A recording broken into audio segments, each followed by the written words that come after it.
Mrs. Beasley went with him. She couldn't stand it. However, she was ready to do whatever decreased her significant other's pleasure. Mr. Beasley was 55. As he washed, he analyzed his face in the reflect. I'm more seasoned, he thought. Yet, what do I give it a second thought? I couldn't care less. Regardless of whether Maria. Also, she's going downhill as well. He completed the process of dressing and rushed. First floor. He thought restlessly that he was presumably late for breakfast. Following breakfast, he needed to open his shop, and that generally kept him occupied until 10 p.m. He never got a lot of cash flow in spite of the fact that he really buckled down. At times during the day, Maria Beasley came into the shop and made sense of the botches that he was making. She did this in any event when there were clients there. He found a little joy each morning when he opened the paper. While he was perusing it, he could get away from his dull life. For a brief time frame he could neglect. On Fridays he lived it up more than on different days. On Fridays he accepted his duplicate of a magazine called Logical Revelations.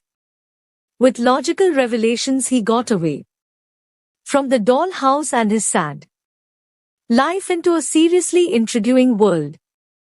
On this specific morning, uplifting news came to Mr. Beasley in his own home.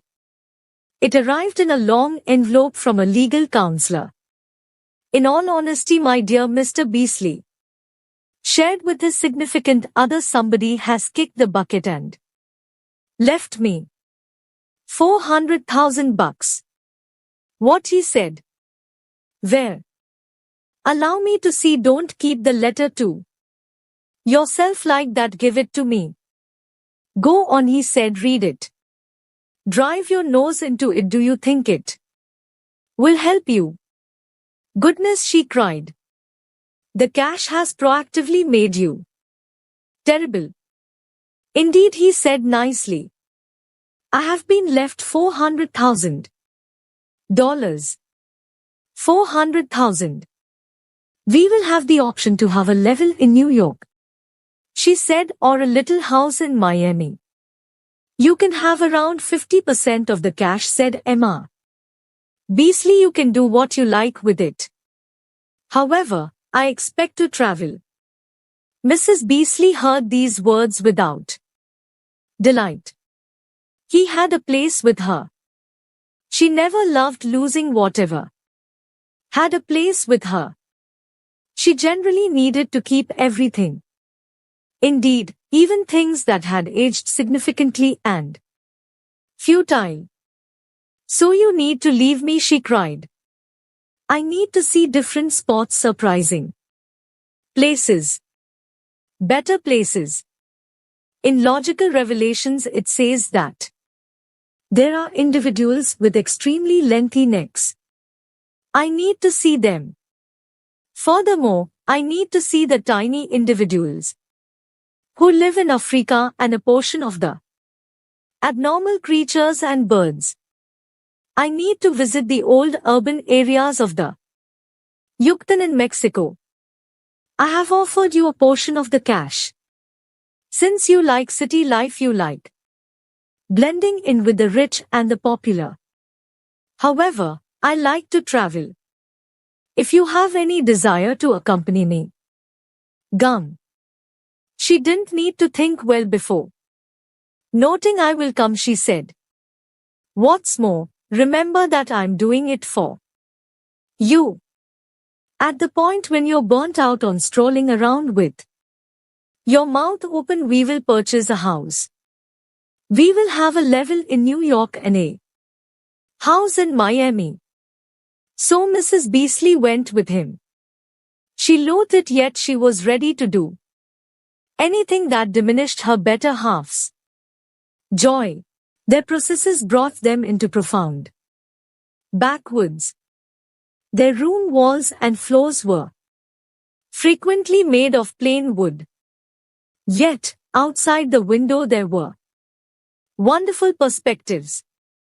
The shades of the blossoms and the straightness of the trees fine searched in the splendid light. In the high piles of the ants their window was a square of consuming blue. Once in a while a little white cloud showed up in a lower corner of the square.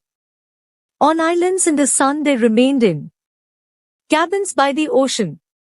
There the ocean brought contributions of plants and ocean animals to their entryway. In the mornings, Mr. Beasley was happy. Yet, his better half favored jugs of wine. She envisioned the entire level in New York, or she pondered the little house in Miami. She attempted interminably to rebuff the man who kept her from them. In the event that a wonderful bird stopped on a branch over her better half's head, she gave a horrendous cry. Then the bird took off before Emma had opportunity and willpower to look at it. At the point when they arranged an outing to the Yucatan, she let him know some unacceptable time for the beginning of the excursion. Frequently while he was attempting to watch an fascinating creature, she let him know that she had something in her eye, so he needed to investigate it and get the thing out. Normally he don't track down anything. She needed to remain in Buenos Aires for a long time. She needed to have her hair done. She additionally required some better garments.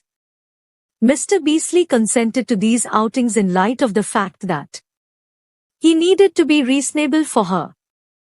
They took rooms in an agreeable lodging.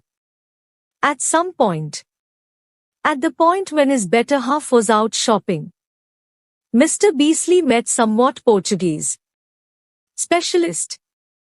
Before long they were talking joyfully together. They talked about a portion of the creatures that lived in South America. I have as of late gotten back from the waterway Amazon, said the specialist. In one of the lakes there is a very peculiar animal. It is obscure to science, however the Indians have seen it. It is extremely large. It lives in the water and has a very long neck. Its teeth are like blades.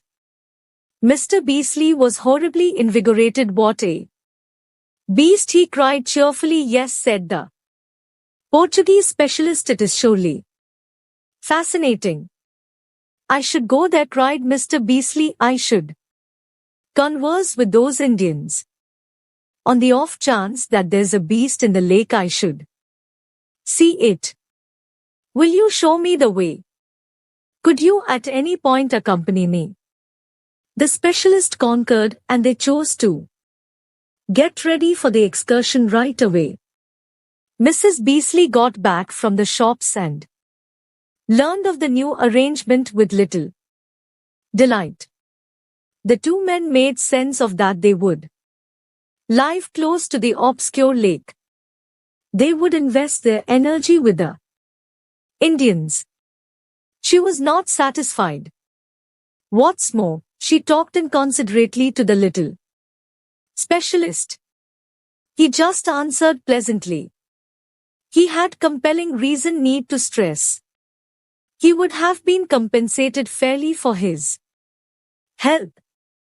Mrs. Beasley grumbled uproariously all the far up the stream. She let her significant other know that there was no beast in the lake. She said that the specialist was misleading him, albeit this was the way she generally talked. Her significant other was harmed. He felt embarrassed before the Portuguese man. His significant other's voice was additionally exceptionally clearly and sharp so every creature rushed away from them. Mr. Beasley didn't see anything of the creatures, but their back legs. They generally left the incomparable waterway and the horrendous voice at rapid and stowed away themselves out of the loop woodland behind the greatest trees. The little party arrived at the lake later. Numerous days on the stream. How do we have at least some idea that this is the right place? Mrs. Beasley told her better half. She was watching the specialist who was conversing with certain Indians. It is likely only a lake, it's anything but a extraordinary one. What are those Indians expressing to him? You can't grasp a word. You're prepared to accept anything, aren't you? Won't ever see the beast, just a blockhead would trust that story. Mr. Beasley didn't answer.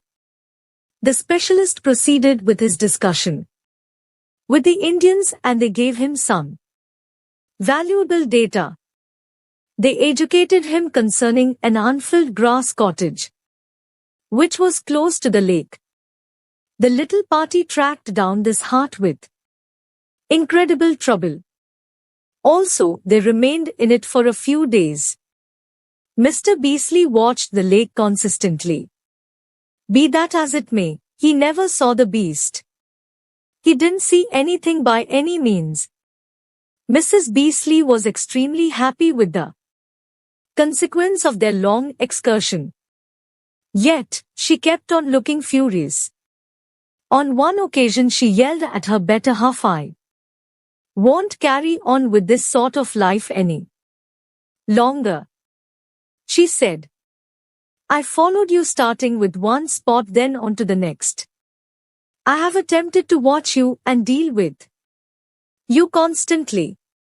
I have voyaged many kilometers in an open boat with Indians. Currently you are discarding your cash on a man who just needs to loot you. We will leave for Para in the first part of the day. You can go assuming you wish, he said. I will keep in touch with you. A check for $200,000. Maybe you can request that an Indian take you down the stream in a boat. Be that as it may, I won't accompany you. We will see, he said. She had no wish to leave her better half alone. She was worried about the possibility that he could appreciate himself. He worked out the check and gave it to her. She actually kept on discussing leaving him. Yet, she remained. She started off promptly the following morning and went outside the hovel. She chose to eat alone and strolled furiously towards certain trees, expecting to pick some natural product. In any case, she had not gone far before she seen an imprint on the sand.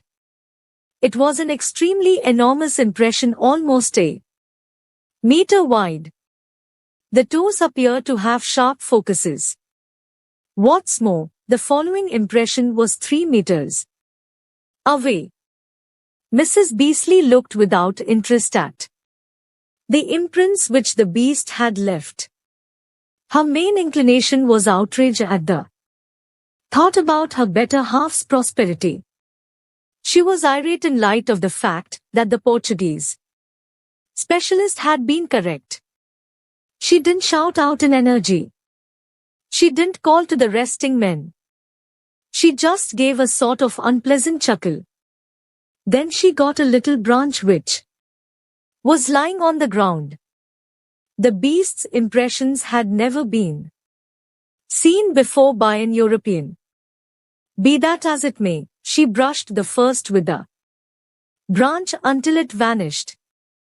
At the point when she had completed, she grinned to herself. There was presently no indication of the impression. Thus she searched for the following one. She cleaned that away as well. Further on she saw another and afterward one more. She brushed earth over them. Then, at that point, she saw one more maneuver towards it. Also caused it to vanish. She went on in this manner holding the branch with two hands. Before long every impression down to the edge of the lake had gone. The last impression was part of the way in the water. The beast had obviously returned to the lake. Mrs. Beasley stood upright. She looked icily back towards the hovel. I will enlighten you regarding this, she said to herself, thinking about her dozing spouse. At the point when we are far away, we will be in our home in Miami and you will be an elderly person. You won't ever see the impression or the beast. You'll be excessively old to do anything then, at that point. At that point there was a sound in the water behind her. Furthermore, huge teeth shut on her. The Portuguese specialist had portrayed these teeth very well. They were precisely like blades. He had portrayed various other subtleties. However, she had no chance to check whether they were right. After she had given one short cry, she was pulled under the water. Her cry was not heard by both of the men. She had utilized her voice a lot during the previous weeks and it was worn out. A brief time frame later Mr. Beasley got up and saw that his significant other was missing. He went to converse with the specialist and inquired him in the event that he had seen her. The specialist didn't obviously know anything and returned to rest. Mr. Beasley headed outside and looked around for